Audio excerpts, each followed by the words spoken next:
Hello नमस्कार प्यारे विद्यार्थियों, एक बार फिर आपका स्वागत है आपके अपने YouTube channel Gyanvid Himalaya classes पे।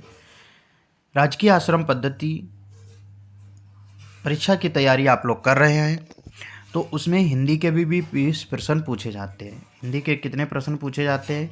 20 प्रश्न पूछे जाते हैं। इस तरीके से 5 पोर्शन में परीक्षा को कराया जाता है, जिसमें मैथ, साइंस, हिंदी, इंग्लिश और जीके का टोटल 100 क्वेश्चन निर्धारित किए जाते हैं। कितने क्वेश्चन निर्धारित किए जाते हैं? 100 क्वेश्चन निर्धारित किए जाते हैं, जिनका हम लोग हिंदी का जो पोर्शन है उसका अध्ययन कर रहे हैं।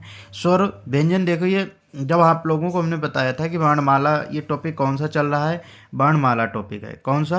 वर्णमाला टॉपिक है, जिसका विभाजन 2 तरीके से होता है, एक स्वर और व्यंजन में। किसमें? स्वर और व्यंजन में। तो स्वरों का अध्ययन हम लोगों ने लेक्चर फर्स्ट में कर चुके हैं। आज जो अध्ययन करेंगे वह व्यंजन से संबंधित प्रश्नों का अध्ययन करेंगे। तो आप लोग क्लास को पढ़ने से पहले कॉपी पेन लेकर बैठें और जितनी भी बातें आप लोगों को बताई जाएं, सभी बिंदुओं को आप लोग नोट करते रहना।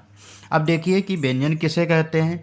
व्यंजन की परिभाषा जो होती है, व्यंजन कहते हैं स्वरों की सहायता से, स्वर की सहायता से बोले जाने वाले वर्ण क्या कहलाते हैं? व्यंजन। तो वर्ण 2 प्रकार के होते हैं, एक स्वर होता है और एक व्यंजन होता है। तो यहाँ पे आप पढ़ेंगे व्यंजन। तो व्यंजन की जो संख्या होती है कितनी होती है? 33 होती है। और व्यंजनों की परिभाषा है कि स्वर की सहायता से बोले जाने वाले वर्ण क्या कहलाते हैं? व्यंजन कहलाते हैं। जैसे का है, का में देखिए कि का में जैसे आ हमेशा सम्मिलित होता है, दोनों के मिलने से क्या बनता है? व्यंजन बनता है। तो जब इंग्लिश में लिखते हैं के ए, क्या लिखते हैं?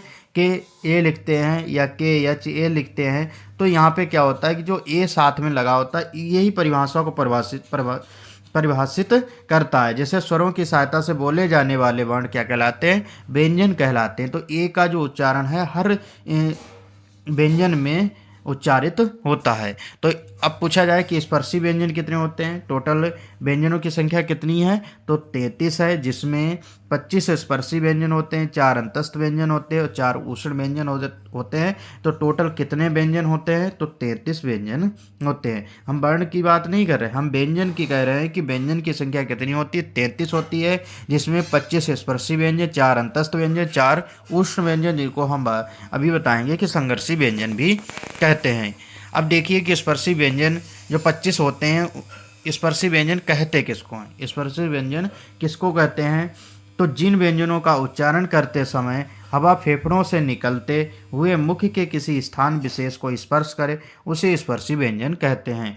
जिन व्यंजनों का उच्चारण करते समय हवा फेफड़ों से निकलते हुए मुख के किसी स्थान विशेष को स्पर्श करे, उसे हम क्या कहते हैं? स्पर्शी व्यंजन कहते हैं। इतनी बात आप लोगों के समझ में आ गई। अब देखिए कि स्पर्शी व्यंजन हैं जो कितने वर्गों में विभाजित होते हैं। तो स्पर्शी जो व्यंजन टोटल होते कितने हैं? 25 होते हैं, जो 5 वर्गों में बटे होते हैं। कितने वर्गों में? 5 वर्ग में बटे होते हैं। और प्रत्येक वर्ग में कितने व्यंजन होते हैं? 5 व्यंजन हो, तो टोटल कितने व्यंजन हो गए?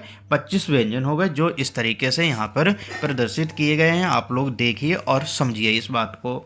अब जैसे यहाँ पे जो अध्ययन करेंगे, हम 3 तरीके से अध्ययन करेंगे। एक तो उच्चारण के आधार पर, एक प्राणत्व के आधार पर और एक घोषत्व के आधार पर। घोषत्व 2 प्रकार के होते हैं, एक अघोष होता है और एक सघोष होता है। प्राणत्व के आधार पर 2 प्रकार के होते हैं, अल्पप्राण और महाप्राण। और इसके बाद जो उच्चारण के आधार पर अध्ययन करेंगे कि जैसे अभी हमने बताया कि जो उच्चारण होता है, किसी भी हम व्यंजन या वर्ण का उच्चारण करते हैं तो मुख के किसी न किसी भाग से आवाज़ आती है, उसी को क्या कहते हैं? उच्चारण कहते हैं। अब देखिए यहाँ पे जैसे का वर्ग है, क्या वर्ग है? का वर्ग, चा वर्ग, टा वर्ग, ता वर्ग और पा वर्ग। इन 5 वर्गों के अंतर्गत ही स्पर्शी व्यंजनों को प्रदर्शित किया गया है, जिसमें देख रहे हैं आप कि प्रत्येक वर्ग में 5 व्यंजन हैं। कितने व्यंजन हैं? 5 व्यंजन हैं। जैसे यहाँ पे लिखा है का, ख, ग, घ और उआ।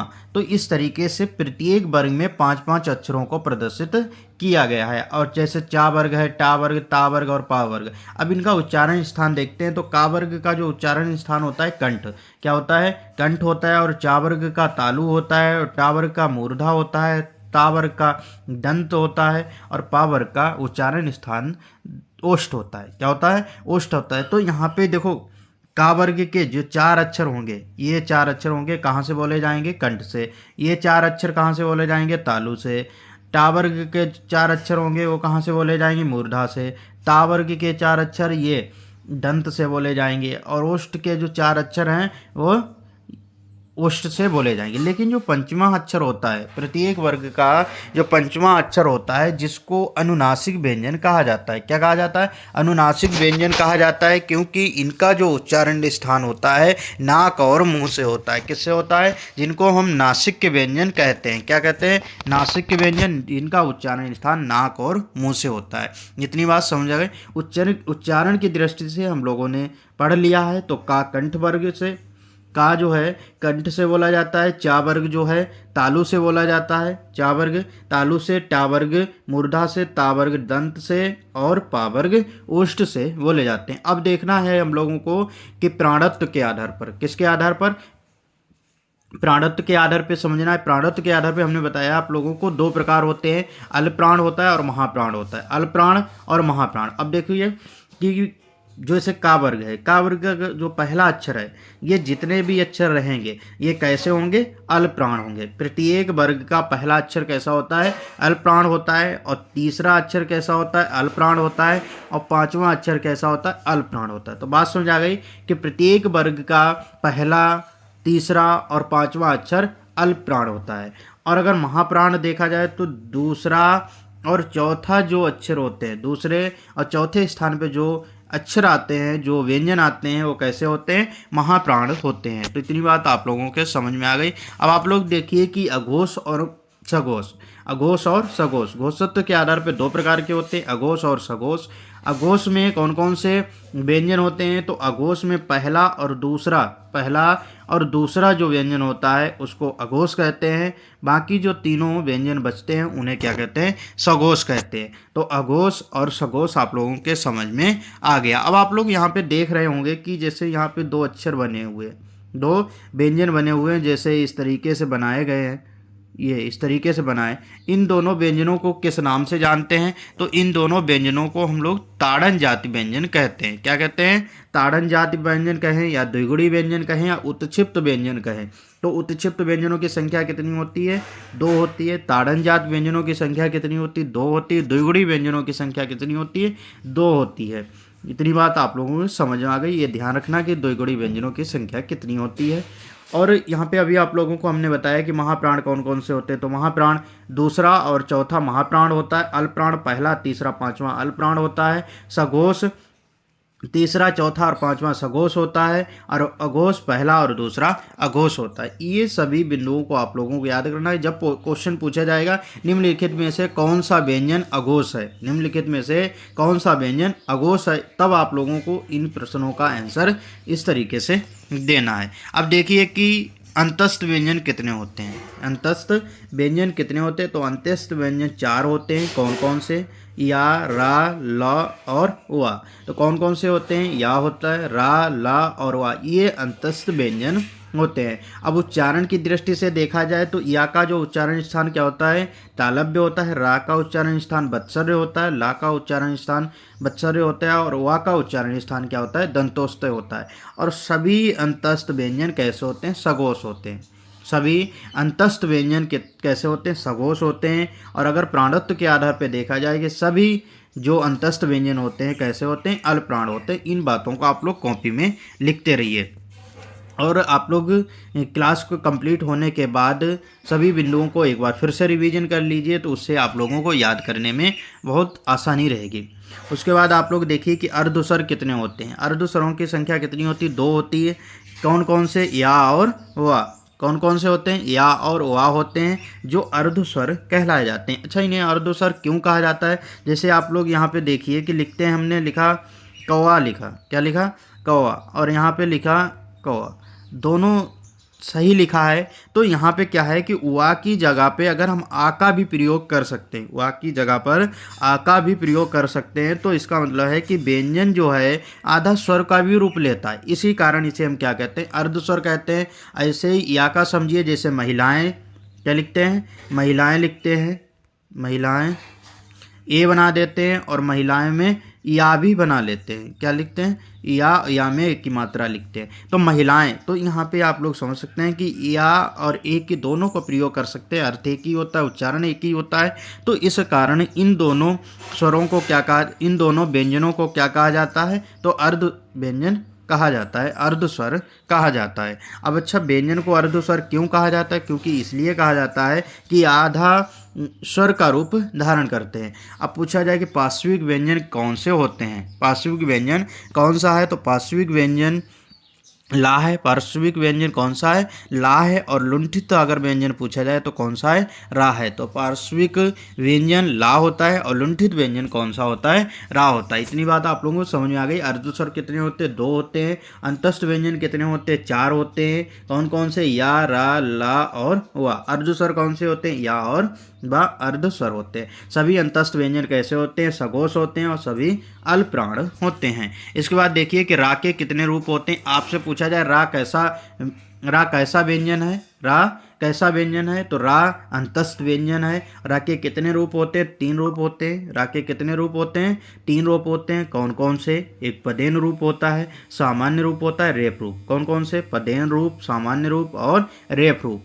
अब इसमें देखिए पदेन रूप कौन सा होता है? जैसे आप लोग क्रम देख रहे हैं, क्रम में जो नीचे रा लगा होता है इसे पदेन रूप कहा जाता है। फिर होता है सामान्य रूप, जैसे रमेश लिखा है तो साधारण जो रा होता है उसे सामान्य रूप कहते हैं। रेफ रूप, जब कर्म जैसे लिखा है उसके ऊपर रा टंगा हुआ है, लगाया गया है, तो उसे क्या कहते हैं? रेफ रूप कहते हैं। तो रा के सभी रूप आप लोगों के समझ में आ गए कि रा के कितने रूप होते हैं? 3 रूप होते हैं, पदेन रूप, सामान्य रूप और रेफ रूप। तो रा के 3 रूप होते हैं जिनको हमने आप लोगों को एग्जाम्पल के तौर पर समझाया भी है। इसी तरीके से आप लोग हमारे यूट्यूब चैनल से बिल्कुल फ्री तैयारी करना चाहते हैं तो आज ही हमारे चैनल ज्ञानविद हिमालय क्लासेस को सब्सक्राइब कर लीजिए और आपके जो दोस्त तैयारी कर रहे हैं उनको भी इस वीडियो को शेयर करिए। और एक बात आप लोगों को बता दें कि आप लोग हमारे व्हाट्सएप ग्रुप से जुड़िए, जिसके माध्यम से आप लोगों को राजकीय आश्रम पद्धति के जो टेस्ट हैं वो देने को मिलेंगे। तो आप लोग व्हाट्सएप ग्रुप को जुड़ सकते हैं और उसकी लिंक आप लोगों को डिस्क्रिप्शन में मिल जाएगी। अब इसके बाद देखिए कि उष्ण संघर्षी व्यंजन क्या होते हैं। जो उष्ण व्यंजन होते हैं उन्हें हम संघर्षी व्यंजन भी कहते हैं। उष्ण व्यंजनों की संख्या कितनी होती है? तो 4 होती है। कौन कौन सी? सा और हा। इन तीनों सा में क्या अंतर होता है? तो जो बड़ा सा होता है जिसको हम बड़ा सा बोलते हैं, आप लोग बड़ा सा कहते हैं, तो जो इसे तालव्य सा कहते हैं, इसको मूर्धन्य सा कहते हैं और इसको बत्सरिक सा कहते हैं। तो तालव्य सा कौन सा होता है? ये होता है। और मूर्धन्य सा ये होता है और बत्सर सा ये होता है। और हाँ, ये 4 उष्ण व्यंजन होते हैं। कैसे होते हैं? उष्ण व्यंजन होते हैं, संघर्षी व्यंजन होते हैं। सा और हाँ, ये चारों जो व्यंजन होते हैं जिनको हम उष्ण व्यंजन एवं संघर्षी व्यंजन कहते हैं। अब से पूछा जाए उष्ण व्यंजन एवं संघर्षी व्यंजनों की संख्या कितनी होती है? तो 4 होती है। इनके उच्चारण स्थान आप लोगों को समझ में आ गए कि तालव्य सा, मूर्धन्य सा, बत्सर्य सा और कंठय जो हा होता है। और आपसे एक पूछा जाता है कि काकल्य वर्ण कौन सा होता है? तो काकल्य वर्ण कौन सा है? हा होता है। काकल्य वर्ण कौन सा होता है? हा है। अब पूछा जाए कि औसत के आधार पे तो सा तीनों जो सा होते हैं वो तीनों अघोष होते हैं। कैसे होते हैं? अघोष होते हैं। और हा कैसा होता है? सघोष होता है। और बाकी सभी प्राणत्व के आधार पर सभी क्या होते हैं? महाप्राण होते हैं। सभी संघर्षी व्यंजन एवं उष्ण व्यंजन कैसे होते हैं? महाप्राण होते हैं। इतनी बात आप लोगों के समझ में आ गई। उम्मीद करते हैं कि आप लोगों को क्लास अच्छी लग रही है अपनी, और अगर क्लास मस्त लग रही है, ज़बरदस्त तरीके से आप लोग अध्ययन कर रहे हैं तो अपने दोस्तों को भी शेयर करिए। और जो भी आपके साथ पढ़ने वाले विद्यार्थी हैं, आपके दोस्त हैं, उनको इस बारे में बताइए कि ज्ञानविद हिमालय यूट्यूब चैनल के माध्यम से बिल्कुल फ्री तैयारी कराई जा रही है। अब देखिए कि संयुक्त व्यंजन कितने होते हैं? संयुक्त व्यंजन 4 होते हैं। कितने? 4 होते हैं। कौन कौन से? छा, त्रा, ज्ञा और सिरा। तो संयुक्त व्यंजन कितने होते हैं? 4 होते हैं। कौन कौन से? छा, त्रा, ज्ञा और सिरा। इनका पूछा जाता है किस किस से मिलकर बने होते हैं? किस से मिलकर बने होते हैं? तो जो छा मिलकर बना होता है का और सा। अब जैसे यहाँ पे इसका भी ध्यान रखना कि नीचे जो सही उच्चारण, सही जो मिलान होगा वो कौन सा होगा? नीचे हलंत लगा होगा, का से आधा का होगा और सा होगा, तो वही क्या होगा? संयुक्त रूप, सही रूप से प्रदर्शित होगा। इसके बाद त्रा का पूछा जाए ता और रा होता है, ज्ञा सा पूछा जाए तो जा और या होता है, श्रा का पूछा जाए तो सा और रा होता है। तो आप लोग कर लेंगे इस तरीके से प्रश्न। आप अगर समझ में आ गया तो आप लोग कमेंट करिए, देखें कितने विद्यार्थियों को इस बात को समझ में आ गया है कि अगर क्वेश्चन इस विधि से बनता है, इस तरीके का क्वेश्चन बनता है तो हम आसानी रूप से कर सकते हैं। अगला देखिए नवीन ध्वनियाँ। क्या नवीन ध्वनियाँ कितनी होती हैं? तो नवीन ध्वनियाँ 5 होती हैं। नवीन ध्वनियाँ कितनी होती हैं? 5 होती हैं, जो किस भाषा से ली जाती हैं? अरबी फारसी भाषा से ली गई हैं। तो नवीन ध्वनियाँ किस भाषा से ली गई हैं? तो अरबी फारसी भाषा से ली गई है। और पूछा जाता है कि अरबी नवीन ध्वनियों को अन्य किस नाम से जानते हैं? तो आगत व्यंजन इन्हें कहते हैं। क्या कहते हैं? आगत व्यंजन भी कहते हैं। क्या कहते हैं? आगत व्यंजन कहते हैं। तो नवीन ध्वनियों को आगत व्यंजन के नाम से भी जानते हैं, ये भी पॉइंट आप लोगों को नोट करना है। अब देखिए कि कौन कौन सी नवीन ध्वनियाँ होती हैं। का होता है, खा, गा, जा और फा। अब इनके नीचे आप लोग देख रहे होंगे कि अभी तक जो व्यंजनों का अध्ययन किया उनके नीचे जो बिंदी है आप लोगों को नहीं दिखी होगी, लेकिन जो अरबी फारसी के वर्ण होते हैं, व्यंजन होते हैं, तो उनके नीचे आप लोगों को बिंदी देखने को मिलती है। तो इस बिंदी का नाम क्या होता है? इस बिंदी को नुक्ता कहा जाता है। क्या कहा जाता है? इस बिंदी को नुक्ता कहा जाता है। जिसको इस बिंदी को नुक्ता कहा किसने? तो शिव प्रसाद जो कवि हैं, विद्वान हैं, उन्होंने बताया है कि जो फारसी वर्णों में, अरबी फारसी वर्णों में जो बिंदी लगी होती है उसको नुक्ता कहा जाता है। तो नवीन ध्वनियों की संख्या कितनी होती है? 5 होती है। किस भाषा से निर्मित हैं? तो अरबी फारसी। और पूछा जाए कि नहीं और किस नाम से जानते हैं? तो आगत व्यंजन भी इन्हें कहते हैं। अब एक बार ये देख लीजिए कि आप लोगों ने बिंदियों के बारे में भी अध्ययन किया या नहीं किया। तो आप लोगों को इस वीडियो के माध्यम से बिंदियों के भी बारे में बताएंगे कि बिंदियों के कितने प्रकार होते हैं। तो बिंदी कितने प्रकार की होती है? 4 प्रकार की होती है, जिसका हम लोग हिंदी में प्रयोग करते हैं। जैसे एक बिंदी जो अंग में प्रयोग करते हैं, अंग के ऊपर देख रहे हैं आप बिंदी लगी हुई, तो जिसको हम अनुस्वर बिंदी कहते हैं। दूसरे पंचवां अक्षर बिंदी कहते हैं। तीसरा नुक्ता और चौथा ताड़न जाति व्यंजन ताड़न जाति बिंदी कहते हैं। तो बिंदी कितने प्रकार की होती? 4 प्रकार से, अंग, अनुस्वर बिंदी, पंचवां अक्षर बिंदी, नुक्ता, ताड़न जात बिंदी। अब देखिए अंग में जो ऊपर लगी हुई बिंदी इसे क्या कहते हैं? अनुस्वर बिंदी कहते हैं।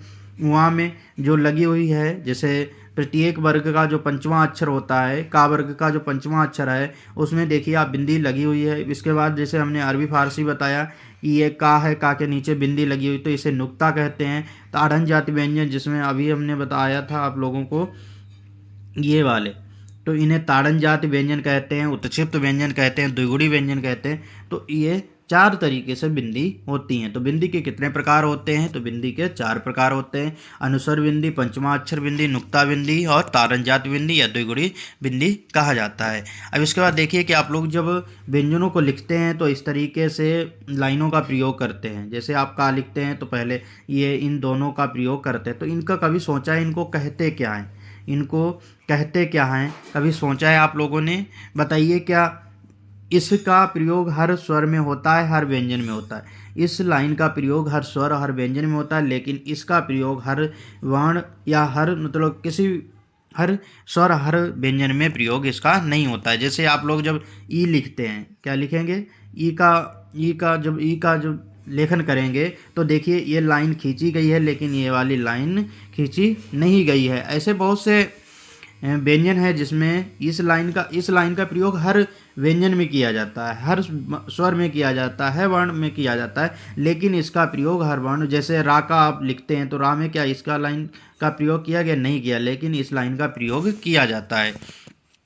अब आप लोगों को देखना है कि इसको कहते क्या, इस लाइन को क्या कहते हैं? इस लाइन को शिरोमणि रेखा कहते हैं। क्या कहते हैं? शिरोमणि रेखा कहते हैं। और जो लाइन सीधी सीधी खींची जाती है इसको खड़ी पाई कहते हैं। क्या कहते हैं? खड़ी पाई कहते हैं। और जो ऊपर के लिए लाइन खींची जाती है जिसको शिरोमणि रेखा कहते हैं। इसके बाद देखिए कि अमानक वर्ण और मानक वर्ण कौन से होते हैं। अमानक वर्ण होते हैं जो वर्ण पहले ही वर्णमाला में थे, ऐसे वर्ण जो पहले की वर्णमाला में थे लेकिन अब नहीं है, ऐसे वर्णों को क्या कहा जाता है? अमानक वर्ण कहा जाता है। क्या पहले की जो वर्णमाला थी, इससे पूर्व जो आज की वर्तमान वर्णमाला है, इससे पहले जो वर्णमाला थी तो उसमें क्या था कि इस तरीके का भी एक व्यंजन या स्वर था, या एक वर्ण था जिसको आज की वर्णमाला में मान्यता नहीं दी गई, तो जो पहले की वर्णमाला में था उसे क्या कहते थे, अमानक वर्ण। आज की दृष्टि में उसे क्या कहेंगे, अमानक वर्ण, जिसकी अब कोई मान्यता ही नहीं है। और मानक वर्ण किसे कहते हैं, आज की वर्णमाला में जो वर्ण प्रदर्शित किए गए हैं, अंकित किए गए हैं, उनको क्या कहते हैं, मानक वर्ण कहते हैं। तो कोई भी अगर ऐसी समस्या है इस क्लास में, कोई भी बिंदु अगर आप लोगों के समझ में नहीं आया है, तो आप लोग हमारे व्हाट्सअप मैसेज कर सकते हैं 8497, सॉरी, ये नंबर देखिए, नंबर लिख लीजिए जिस पे आप लोग मैसेज कर सकते हैं 84 70 98 8601, जिस पे आप लोग मैसेज करके अपने डाउट क्लियर कर सकते हैं 84 70 98 8601। और आप लोग हमारे व्हाट्सएप ग्रुप को ज्वाइन कर सकते हैं, जिसके माध्यम से आप लोग किसी भी परीक्षा के टेस्ट दे सकते हैं और आज की आश्रम पद्धति का भी टेस्ट आप उस ग्रुप के माध्यम से दे सकते हैं। आज की वीडियो में इतना ही, धन्यवाद।